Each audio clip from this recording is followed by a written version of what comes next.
أيها المؤمنون، لقد وعد الله عباده بالأمن متى ما آمنوا به ووحدوه واستقاموا على طاعته وعبدوه.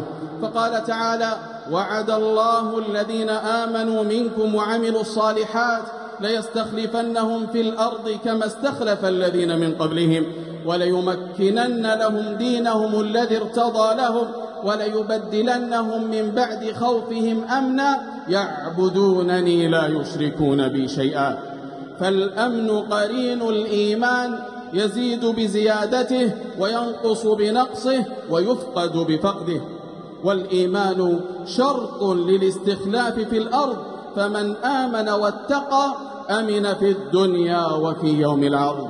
قال تعالى: فمن تبع هداي فلا خوف عليهم ولا هم يحزنون.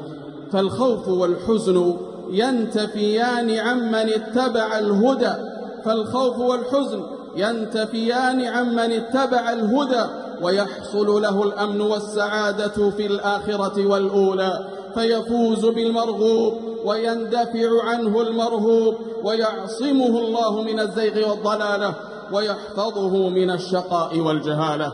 قال تعالى: فمن اتبع هداي فلا يضل ولا يشقى.